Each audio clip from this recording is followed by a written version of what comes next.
princípios de comunicação cristã. Em Provérbios capítulo 9, versos 7 e 8, diz: se você repreender uma pessoa vaidosa, a única coisa que vai conseguir é ser insultado. Se você tentar corrigir um homem mau, o que você vai conseguir é ser humilhado. Mas se você corrigir uma pessoa sábia, essa pessoa vai respeitar você. O texto tem várias versões. Diz: o que repreende o escarnecedor traz afronta sobre si. O que censura o perverso a si mesmo se injuria. Repreende o sábio e ele vai te amar. Cristianismo que não há interação entre as pessoas, em que a gente não pode de verdade dizer: irmão, não é assim, vem por aqui, presta atenção. Vida na vida, isso não é cristianismo, se não for dessa forma. Cristo nos chamou para uma vida de relacionamento. É o que existe entre a Trindade, é o que existiu entre os judeus no Velho Testamento, é o que existiu entre Jesus e os seus discípulos, e não pode ser diferente agora. Ele nos chamou para uma vida de relacionamento com Deus. Nós éramos inimigos, agora fomos feitos amigos de Deus. Ele nos chamou para uma vida de relacionamento com os irmãos, com os amigos, e pasmem, até com os inimigos. O Evangelho de Jesus é tão poderoso que ele nos ensina a andar, a nos comunicar, nos relacionar até com os inimigos. Se o teu inimigo tem fome, dá-lhe o quê? De comer. Se tem sede, dá-lhe de beber. Aí fora, o que nós queremos fazer com os inimigos é detonar, matar, desprezar, ficar longe, ignorar. Jesus ensinou um outro tipo de cristianismo. O melhor lugar para esse exercício é a própria família. É também o grupo pequeno. Paulo nos convoca para uma vida coerente com o nosso chamado. Vida de comunhão, vida de unidade. Efésios 4, 1 e 2, ele diz: andem de modo digno da sua vocação. Você foi chamado para ter um relacionamento íntimo com Jesus. Esse que leva ele para casa, que convive com ele, que presta atenção como Jesus influencia os mínimos detalhes. Você tem que agir com humildade, mansidão e suportar uns aos outros em amor. Foi isso que nós vimos no pacificador. Viver, amados, estarmos vivos hoje é um dom de Deus. Conviver é uma obra do Espírito Santo de Deus. É algo que só o poder de Deus pode fazer em nós, aquilo que o mundo não conhece, pois se separa, divide, quebra, se afasta, ignora, maltrata, despreza, menospreza. Mais difícil do que curar doenças, preste atenção, mais difícil do que a cura de doenças, é curar o coração do homem, a mente do homem. Esse seria o que eu chamo de um maior milagre. A cura pode ser instantânea. Nós já oramos hoje por cura. E vamos continuar orando. E acreditamos que Deus de verdade cura, às vezes instantaneamente. O cego viu imediatamente. O leproso foi limpo. O coxo andou. Mas como foi difícil mudar o coração dos homens, das mulheres. Veja Pedro, viu os milagres, foi chamado por Jesus, andou com ele, viu o toque, viu o poder, viu tudo. E depois de uma longa caminhada de 3 anos, lá estava Pedro de volta ao seu velho negócio. Quando ele disse: vou pescar. E Jesus teve que confrontá-lo pessoalmente, dizer: Pedro, você me ama mais do que estes? Como é difícil, gente. E aí está o grande milagre do cristianismo. Se você quer ver poder de Deus agindo, é poder do Espírito capaz de introjetar na minha mente, no meu coração, mudar a minha vontade e me tornar frutífero, com paz, alegria, longanimidade, benignidade, fé, domínio próprio, das loucuras que nós fazemos, dos descontroles que nos atacam e atacam as pessoas ao nosso redor. Como é difícil. É obra do Espírito. Sabe por quê? É tão difícil. Porque nós trouxemos do mundo uma bagagem de ira, inimizade, complexos, intrigas, separação, predileção.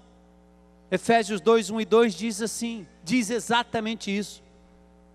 Que nós estávamos mortos nos nossos delitos e pecados, andamos segundo o curso deste mundo, segundo o príncipe da potestade do ar, segundo os espíritos da inimizade, da iniquidade. Nós vivemos assim todo o tempo.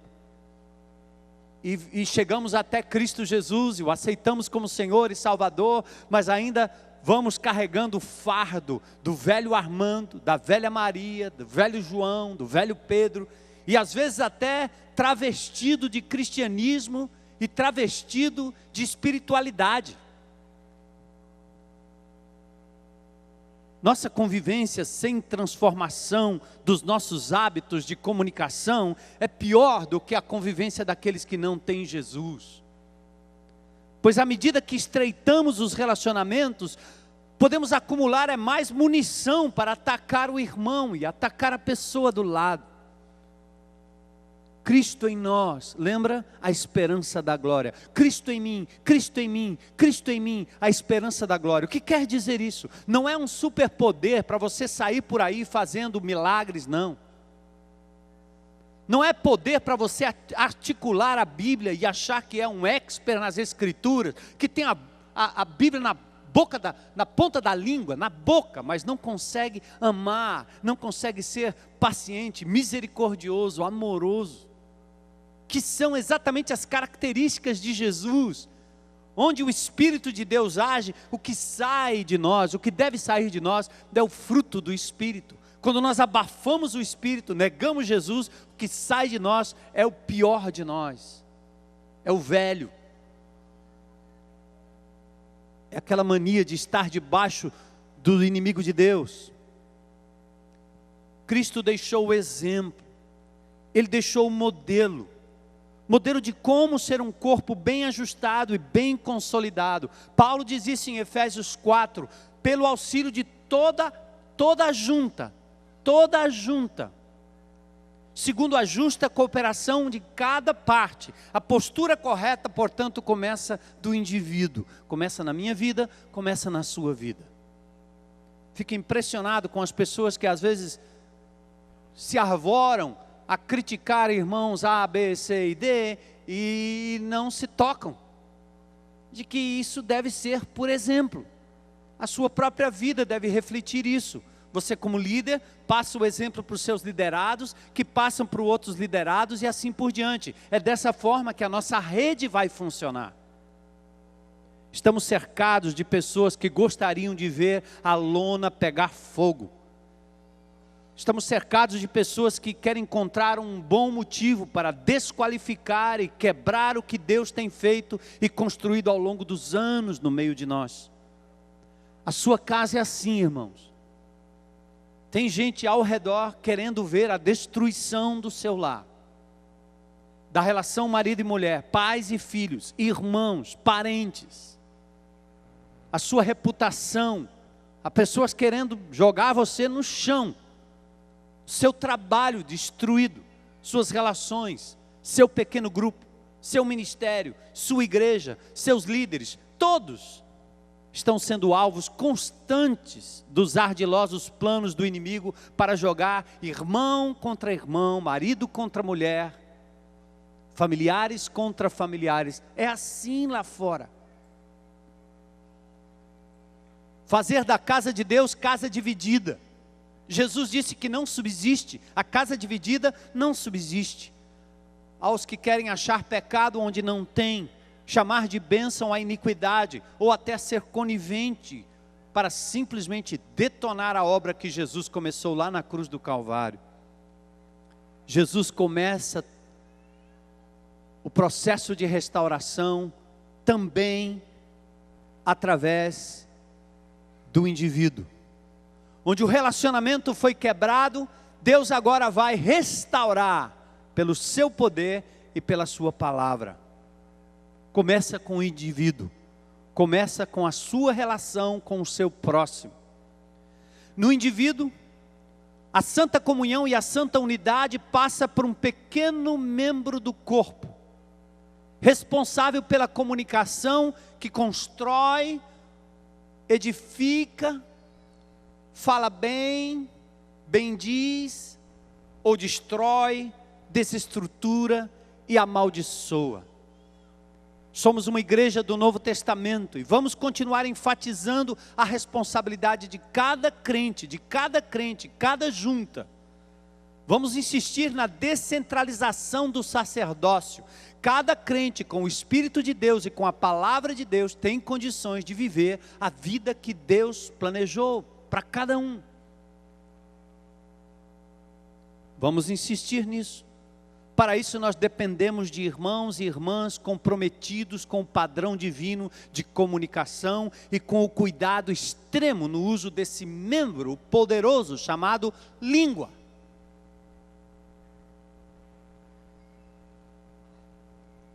E aí, Tiago tem lições preciosas sobre a língua.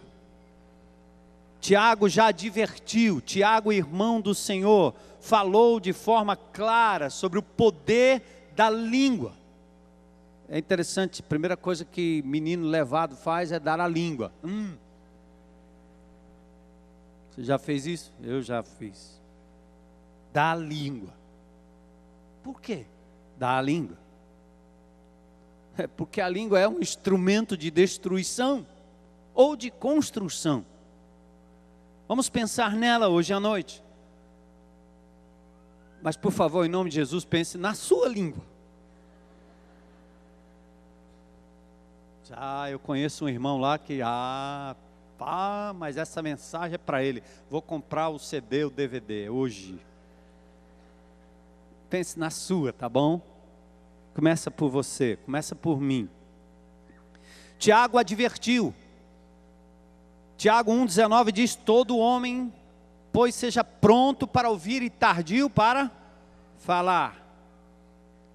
Não refrear a língua é praticar uma religião vã.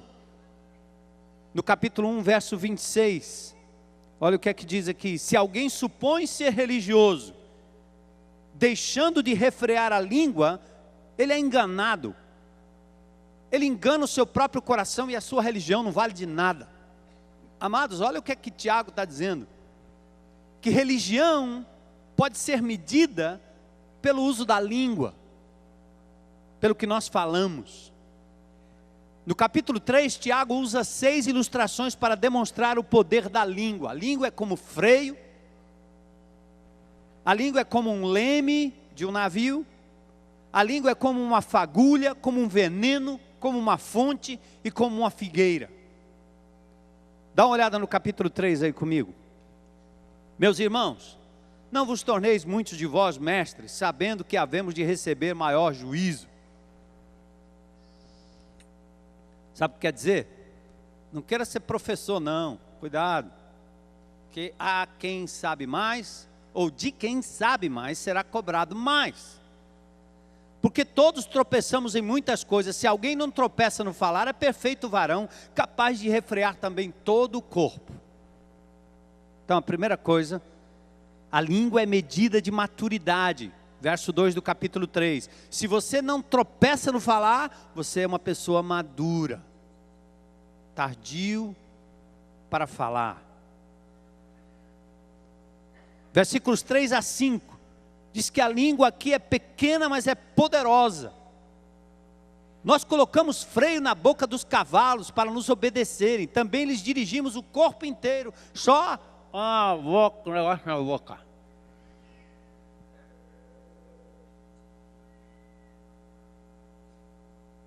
Mas Observai igualmente os navios. São enormes, batidos de rijos ventos por um pequeníssimo leme, um pequeno leme.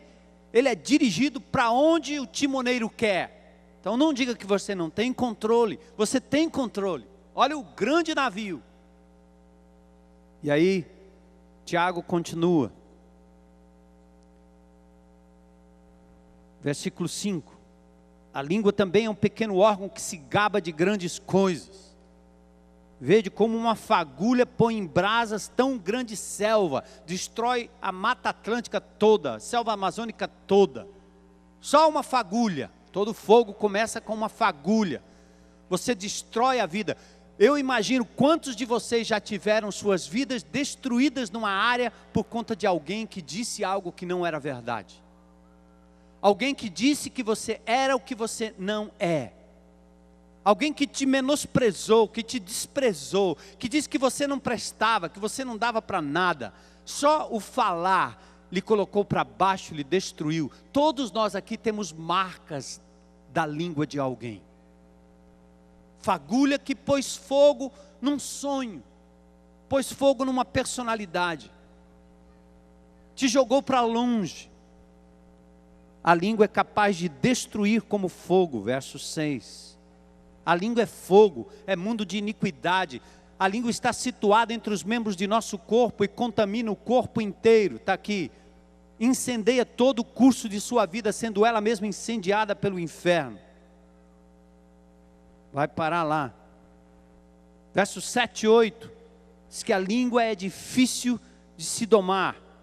Toda espécie de feras, de aves, todos os animais, répteis e criaturas do mar, doma-se e tem sido domada pela espécie humana. Leões, elefantes, cobras. O homem doma tudo. A língua, porém, ninguém consegue domar. Tiago está dizendo, é difícil. É preciso uma intervenção divina, um milagre, uma submissão ao Espírito de Deus, um temor a Cristo, como quem fala diante dele, como quem leva ele para casa, como quem tem ele na cabeça, no pensamento, e não permite que a palavra saia sem dar glórias ao seu nome. É uma transação espiritual, amados, controle da língua. Dos versos 9 em diante diz que ela é perversamente dúbia. A mesma língua que elogia é a mesma que amaldiçoa. O mesmo pai que diz, oh meu filho lindo, é o mesmo que diz, seu vagabundo, você não presta, seu lesado. Você quebrou, olha aí, essa mão frouxa aí. É o mesmo. Um jovem confessou a um monge que tinha espalhado um boato infundado sobre um amigo. O monge disse que sua penitência deveria seguir em 2 etapas. A primeira seria pegar penas de galinha e deixar à porta de cada pessoa que ele tinha contado uma versão errada da história. Depois de ter feito isso, o jovem voltou ao monge ansioso para pagar a segunda parte da penitência e então se livrar da culpa. O monge explicou que ele estaria livre assim que recolhesse todas as penas que ele deixou na porta de cada casa.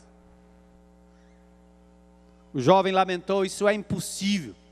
A essa altura as penas estão espalhadas por toda a cidade. Eu não vou encontrar mais as penas. E o monge replicou, assim é o seu boato, cujas consequências jamais serão recolhidas ou refreadas.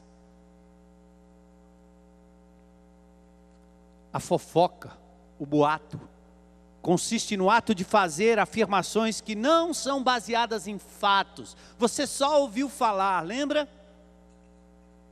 Especulação. Quantas vidas já foram destruídas por conta do falso testemunho, da palavra maldita, dita de forma errada, errônea, sem fatos, do boato que se espalhou. Quantos presos foram presos injustamente por causa de um boato, de uma mentira, de uma história errada. Anos depois, chega-se à conclusão que o indivíduo era inocente. Quantas escolas foram arruinadas por conta de pais que disseram aquilo que não era verdade? Quantas vidas de famílias, eu conheço pais que foram acusados de coisas terríveis, por uma artimanha de alguém dentro da família. Quantas pessoas, pastores tiveram suas vidas destruídas, porque alguém levantou o falso, porque alguém disse algo que não podia ser provado, mas até aí a reputação já foi para o espaço. Lembra dos exemplos bíblicos? Estevão, o primeiro mártir. A Bíblia diz em Atos 6:11, que eles subornaram homens para que dissessem o seguinte: ouvimos-lhes proferir palavras blasfemas contra Moisés e contra Deus. E aí apedrejaram Estevão por causa daquele depoimento falso. Homens que foram contratados para espalhar um boato errôneo que levou Estevão ao apedrejamento. Está na Bíblia. Paulo, o próprio Jesus. Maus hábitos, desequilíbrios e pecados pessoais se alimentam dos boatos e das fofocas para a destruição da comunhão e da unidade entre amigos, cônjuges, familiares e irmãos. Vou dar aqui algumas situações de pecados que alimentam essa indústria do boato e da fofoca. Primeiro, curiosidade. Você é curioso? Se você não é, as pessoas ao seu redor podem ser. Instinto natural que leva as pessoas a se alimentarem e digerirem palavras ou conversas que revelam alguma novidade. Você sabia que as revistas mais vendidas são as revistas de fofoca sobre a vida dos artistas? Qual é a nova? Descobriram alguma coisa? Essas revistas são as que mais vendem, porque revelam supostos segredos sobre a vida dos artistas, sejam eles mentirosos ou não. Provérbios 26:22 diz: as palavras do caluniador, na linguagem de hoje, mexericos, são como petiscos deliciosos. Pense, descem saborosos até o ventre. Conta mais. É mesmo? Olha o que ela fez. Olha o que ele... Eu não acredito que ele foi capaz de fazer isso. É mesmo? Descem como petiscos. Curiosidade. Ociosidade é outra coisa, que não tem o que fazer. A falta de ocupação, o tempo. Perdoem as mulheres aqui pelo exemplo bíblico, mas na verdade é o exemplo bíblico, quer dizer, homens e mulheres, como as mulheres lá de Éfeso. 1 Timóteo 5,3 diz que além disso, elas aprenderam a ficar ociosas, andando de casa em casa. Comadre, tem uma novidade aí, comadre. Eu vi dizer, com a vassoura na mão, naquela época, né? Hoje não. Na minha rua, quando eu era menino, tinha um bocado dessas. Elas andavam de porta em porta. E eu com meu carrinho de rolemã fazendo barulho e levando vassourada nas costas. Ociosidade. Tem o que fazer. Aprendem a ficar ociosos andando de casa em casa e não se tornam apenas ociosas, mas também, o texto diz, fofoqueiras, indiscretas e falando mal ou falando coisas que não devem. Ócio. Você não tem o que fazer? Você não está ocupado com as coisas de Deus? Você não está construindo? Então o ócio vai te levar à destruição e a destruir vidas. Outra coisa, necessidade de se sentir importante, necessidade de aparecer, levando pessoas à dissimulação, ao encobrimento da verdade, à magnificação ou enfeite dos fatos, para se destacar como porta-voz de uns. Olha, eu tenho uma novidade para lhe dizer. Você não acredita o que aquele pastor fez. Olha. Esses dias eu recebi um telefonema de uma pessoa dizendo exatamente assim. Disse que queria ser porta-voz de uma grande notícia. Mas não foi não demorou muito para perceber a malícia do coração de quem queria detonar a comunidade, o trabalho, o obreiro e etc. Então, é o indivíduo que precisa aparecer como o Robin Hood, ou como aquele que detém a notícia, a informação. Provérbios 26, 24 e 25 diz: quem odeia, disfarça suas intenções com os lábios, mas no coração abriga falsidade. Embora sua conversa seja mansa, não acredite nele, pois seu coração está cheio de maldade. Amados, esses textos estão todos no seu boletim. Em nome de Jesus, não jogue fora isso aí. Leva para casa, medita, aplica e depois abençoa a vida de outros. Isso é terrível.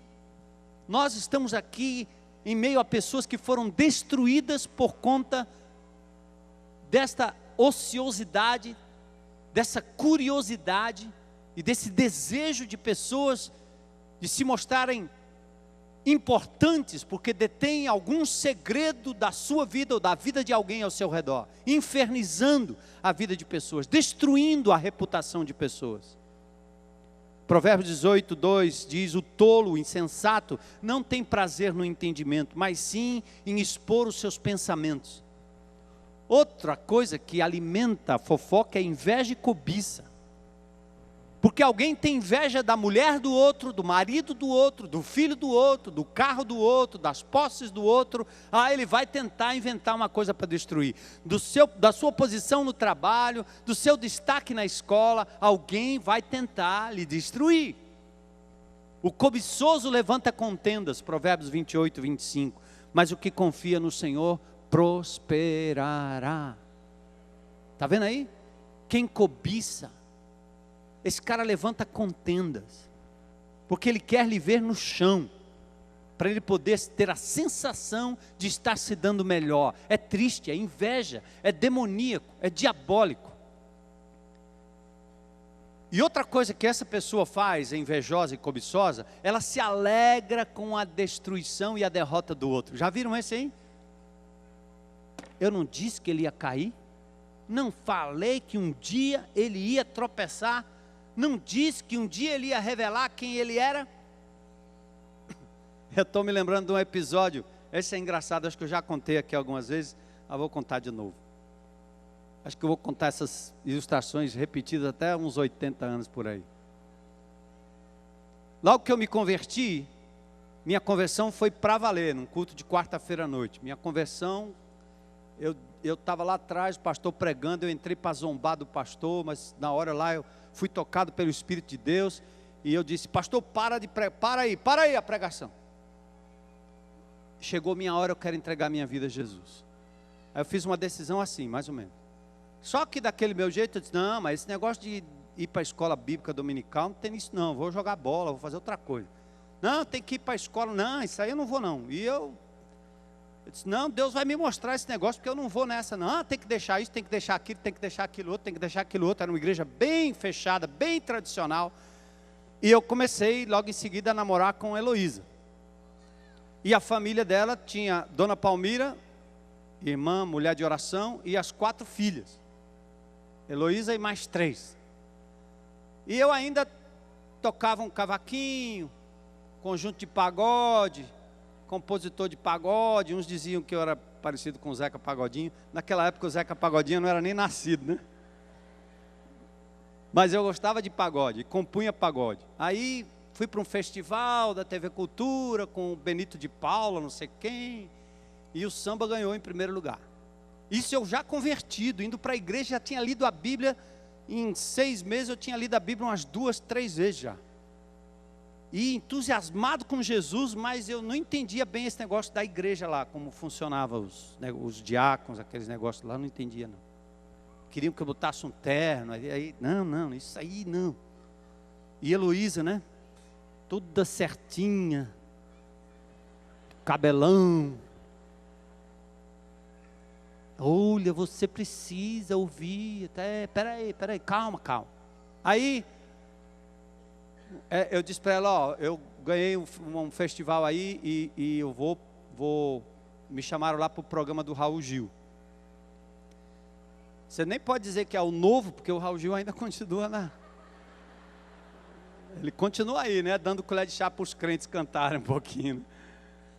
Aí eu fui para o programa do Raul Gil. Aí ela disse, não, você não pode ir, você agora é um crente em Cristo Jesus. Eu disse, quem vai me dizer isso é o Senhor. Eu sou um crente em Cristo Jesus, mas Ele é que vai me dizer a hora que eu vou parar com esse negócio aqui. Mas eu vou. Aí botei minha roupa e tudo e fui embora. Ela chorou. Não sei o que e tal. Eu disse, não, eu sou crente, pode acreditar que eu sou crente. Mas eu vou lá pro negócio. Aí me enfeitei todo. E quando eu cheguei lá na Rubem Berta, né?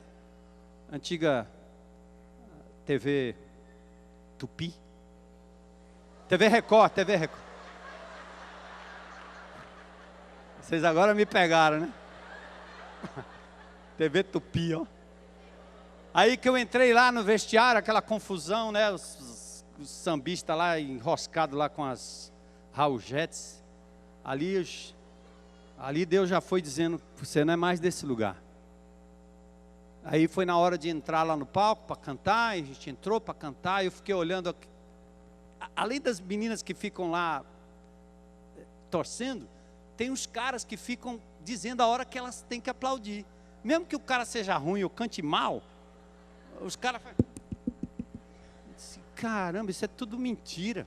Essas meninas não estão nem gostando do que eu estou cantando aqui, estão aplaudindo aí, porque os caras estão fazendo. Aí sabe o Espírito de Deus tocando no meu coração? E Heloísa em casa chorando, né? Lá, não sei o quê. E a irmã dela pegou aquela televisão que fazia. Aí virou no canal. Quando virou no canal, adivinha quem estava cantando? É ele! Aí disseram para ela, você viu que eu disse que aquele cara era um bandido, ele é conhecido aqui na nossa rua, no nosso bairro, ele te enganou, ele vai te fazer sofrer, larga esse homem não é crente de jeito nenhum, mas desceu a lenha, pobre coitada, perdeu a esperança. Imagina. E depois eu soube da confusão, ela contou para mim chorando, eu disse, olha, eu só quero dizer uma coisa antes de você me dizer qualquer coisa. Deus me falou comigo através do Espírito Santo. Nunca mais eu vou tocar algo que não seja para o Senhor Jesus. Isso aconteceu comigo lá. Ela entendeu, mas as outras pessoas não entenderam. Percebe como é fácil julgar? Percebe como é fácil não compreender o que está lá no coração e nem perguntar? Percebe que está certo, não era para ir lá. Mas alguém teve coragem de vir falar comigo, ou amor suficiente para dizer, vem cá meu filho, você foi lá no Raul Gil, mas vem aqui, da próxima vez vá no programa aí do outro aí, do missionário não sei quem. Você percebe o que está no seu coração? Como é que está seu coração? Você ainda se sente bem fazendo isso? Mas não. A primeira coisa é, detona, fala, inferniza a vida da pobrezinha lá, que ao invés de dizer, olha, está vendo aí, o irmão aí está com problema, vamos orar por ele, vamos trazer ele aqui para uma vigília de oração, vamos exorcizar aqui o negócio, mas não vamos fazer o que fizeram. Já foram perdoadas em nome de Jesus. Se estiver me ouvindo aí, perdoada. Mas sabe o que é? É querer ver o outro para baixo, é querer derrubar o outro. Você já foi vítima disso? Eu já, várias vezes. Só o Senhor para nos levantar e nos reerguer. Outro é vingança, é desejo reprimido de se vingar de alguém, e quando acha uma brecha, derruba, detona. Eu quero deixar com vocês alguns fatos ou alguns alertas bíblicos nessa matéria. Provérbios 11:13 diz, quem fofoca não merece confiança. Preste atenção. Você mesmo não vai ser digno de confiança se você continuar espalhando aquilo que não é verdadeiro, ou se alegrando em contar uma novidade que ninguém sabe. Provérbios 11:13, quem muito fala atrai a confidência, mas quem merece confiança guarda segredo. Guardar segredo não é ser conivente com o erro do outro, é tratar com o outro antes de falar com mais alguém. Entenderam? Guardar segredo não é ser conivente com o erro do outro. mas é tratar com o outro antes de tratar com mais alguém. Devemos nos manter longe do fofoqueiro. Provérbios 20:19 diz: quem vive contando casos não guarda segredo, por isso evite quem fala demais. Não vai haver contenda se não houver fofoca. Provérbios 26:20 diz: sem lenha a fogueira se apaga, sem o caluniador ou maldizente morre a contenda, acaba a briga. Fofoca é capaz de separar até os mais íntimos amigos. Provérbios 16:28. O homem perverso provoca dissensão, e o que espalha boatos afasta os bons amigos. O difamador separa os melhores e os maiores amigos. Gente, maledicência é característica de um coração sem Deus. Esse aqui é o cerne da questão. Eu não estou falando aqui de isso aqui são princípios de convivência, não é não. Eu estou falando aqui de uma coisa que tem a ver com nossa intimidade com Deus. O caluniador, em Romanos capítulo 1, é aquele que despreza o Senhor, que não anda com Jesus no dia a dia, que não é capaz de se envergonhar com a mentira, com o boato, com a difamação, da qual o Senhor Jesus foi vítima. Abram comigo no Salmo de número 15, olha que texto fantástico. Abram lá comigo para vocês entenderem a seriedade do que eu estou dizendo. Isso aqui não tem a ver com princípios de psicologia, filosofia, boas maneiras, educação, tem nada a ver com isso. Provérbios capítulo 15, olha que texto fantástico. Provérbios não, Salmo, desculpa. Valeu, gente. Salmos 15, olha aí. Presta atenção, vamos ler isso aqui com reverência diante do Senhor assim.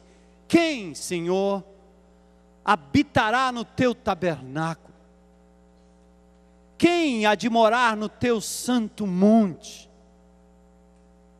Imagine você respondendo: quem seria esse? Olha aí, a resposta: o que vive com integridade, aquele que é íntegro em sua, o que, gente? Conduta, é vida, é exemplo, e pratica o que é justo. Continua o texto. Que de coração fala o quê?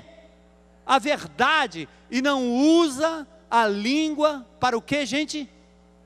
Difamar. Senhor, que nenhum mal faz ao seu semelhante e não lança calúnia contra o seu próximo. Pausa aí. Igreja, preste atenção. Cristianismo é isso. É conduta, é caráter mudado segundo o caráter de Jesus. As pessoas aí fora não precisam ver mais um milagre, eles precisam ver mais um caráter de Cristo em você e em mim. Mais um gesto de amor, de honestidade, de verdade, de justiça. E nós, como crentes em Cristo, temos que nos envergonhar, porque às vezes percebemos a sinceridade, o carinho, o cuidado, o amor, a verdade em pessoas que nem cristãs são.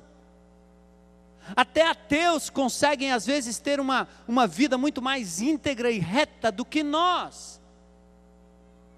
É por isso que Paulo está dizendo: vocês têm que andar de acordo com a vocação, para que Cristo em mim, Cristo em nós, Cristo em vós, seja aquilo que o mundo veja, para a glória de Deus. Quem vai habitar no teu tabernáculo? Quem vai estar no teu santo monte? Você diria: aquele que conhece mais a Bíblia.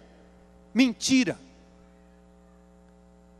Você diria: é aquele que tem mais poder, que tem todos os dons, que fala línguas, que profetiza, é esse. Mentira. O texto não diz isso. Esse e outros textos das Escrituras dizem que o homem de Deus e a mulher de Deus são as pessoas que conseguem, pelo poder do Espírito Santo, terem o caráter de Cristo neles e nelas. Dá para entender, amados? É engraçado. Algumas pessoas nos visitam e dizem assim, aquela igreja é uma igreja que só falta um negócio do poder descendo como fogo, e o povo então gritando glória e aleluia. Aí quando eu digo essas coisas sobre caráter, a gente, isso aí. Meu irmão, lembra de 1 Coríntios 13, sem amor de nada adianta, falar a língua dos anjos, dos homens, dar os seus bens e distribuir tudo aos pobres, boas obras, não adianta. Vida cristã é caráter, Cristo em mim, Cristo em nós, é o caráter de Cristo. Amém? Oh Jesus, o Senhor está ouvindo. Cristo em nós.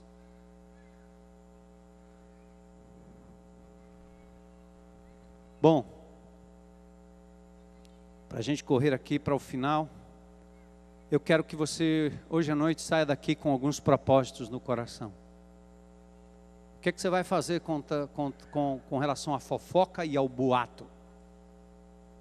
Primeiro, em nome de Jesus, eu não começo. Amém? Eu não começo. Provérbios 17, 28 diz, até o insensato passará por sábio se ficar quieto. Até o indivíduo que é tolo, se ele ficar quieto, ele se passa por sábio. Tal é a importância de controlar a língua. Se ficar quieto, se contiver a língua, parecerá que tem discernimento. Então, em nome de Jesus, ponto 1, eu não começo mais. Eu não vou dar mais nenhum ponto para o inimigo de Deus. Destruir a minha vida, minha casa, minha família, meus filhos, meu marido, mulher, amigos, meu trabalho, meu relacionamento com o meu PG, a minha igreja. Segundo, eu não repasso. Eu não começo. Segundo, eu não repasso. Provérbios 17, 9 diz, aquele que cobre uma ofensa promove amor, mas quem lança em rosto separa bons amigos. Terceiro, eu não vou aceitar informação que não possa ser tratada com as pessoas implicadas, mencionadas, ditas. Amém, igreja? Não aceite. Se alguém vier falar sobre alguma pessoa, ponha na sua cabeça, eu não posso ouvir isso se isso não puder ser tratado com aquela pessoa. Primeiro, você já tratou? Não tratou ainda? Então não fale comigo em nome de Jesus. E se você ouvir aquilo, você diz, agora vá lá e trate, porque se você não tratar, eu vou tratar, porque eu não quero ter na minha mente nenhuma ideia ou nenhum tipo de conceito, preconceito sobre essa pessoa sem ouvi-la primeiro. Eu não começo, eu não repasso e eu não aceito que se fale de alguém sem que possa ser tratado. Vamos dar glórias a Jesus nisso, amados? Vamos dar glória ao nosso Jesus. E talvez o seu padrão daqui em diante será também, eu vou falar sempre a verdade. Efésios 4, 25 fala em amor à verdade. Falar sempre em amor, Efésios 4,15, antes seguindo falando a verdade em amor, crescemos em tudo. Falar apenas aquilo que edifica, que traz edificação para a vida do outro. Falar sempre com os envolvidos, mencionados, acusados ou responsáveis, Mateus capítulo 18. Fala sem hipocrisia, tome a iniciativa. Olha o que diz Mateus 5,23, se você estiver oferecendo uma oferta e se lembrar que o teu irmão tem alguma coisa contra você, larga a tua oferta diante do altar, vá primeiro reconciliar-se com seu irmão, depois volte e apresente a sua oferta, porque Jesus sabe como está o seu coração. Não adie, não procrastine a conversa. Efésios 4,26, quando vocês ficarem irados, não pequem. Apaziguem a sua ira antes que o sol se ponha, resolva, e seja portador de boas notícias, boas novas. Jesus te ama, o Senhor quer te restaurar, você errou, mas há perdão em nome de Jesus. Existe um outro caminho, meu irmão, eu acredito em você, vamos lá, Como está escrito, quão belos são os pés dos que anunciam boas novas. E o que precisamos para assumir esse compromisso? Desenvolver um espírito paciente. Quem responde antes de ouvir comete insensatez e passa vergonha. Ter amor que acredita no bem até ser provado o contrário. O amor tudo crê, tudo crê. Tudo crê. Não diminua o seu conceito sobre quem quer que seja antes de tratar. E sabe por que nós nos decepcionamos com as pessoas? Sabe por quê? Presta atenção essa aqui. Por que eu me decepciono com as pessoas? Porque eu crio expectativas além do que eu devo criar. O que eu posso esperar de alguém? Nada. Sabe outra coisa que prejudica a nossa frustração com as pessoas? É porque nós não temos noção da nossa própria pecaminosidade ou a nossa capacidade de cometermos erros contra Deus. Lembra da graça? Lembra? A gente não se acha pecador, tanto quanto o outro. A gente começa a achar que nós somos tão isentos, tão bons, tão tranquilos, incapazes de pecar, que nós não temos noção. Aquele bandido poderia ser eu, sem a graça de Jesus. Você acredita nisso? Estuprador, o bandido, traidor, o assassino, o ladrão, o pedófilo, todos esses aí, poderia ter sido eu, sem a graça de Jesus na minha vida. Vocês têm noção do que um homem sem Jesus é capaz de fazer? Quando eu entendo a minha própria limitação e minha própria pecaminosidade, dependo da graça de Deus, eu não tenho que esperar nada das pessoas. Eu tenho que diminuir as minhas expectativas sobre as pessoas. Maldito o homem que confia no homem e faz dele o seu braço. Nenhuma menina deveria entrar num relacionamento de namoro, de noivado e de casamento, achando que esse cara é o cara impecável. Esse camarada não vai errar nunca. Esse indivíduo vai me fazer feliz para o resto da vida, até que a morte nos separa. Mentira. Não vai rolar assim, não é assim. Esse rapaz nunca vai poder lhe fazer feliz. Quem lhe faz feliz é Jesus. Esse rapaz vai lhe dar momentos de alegria.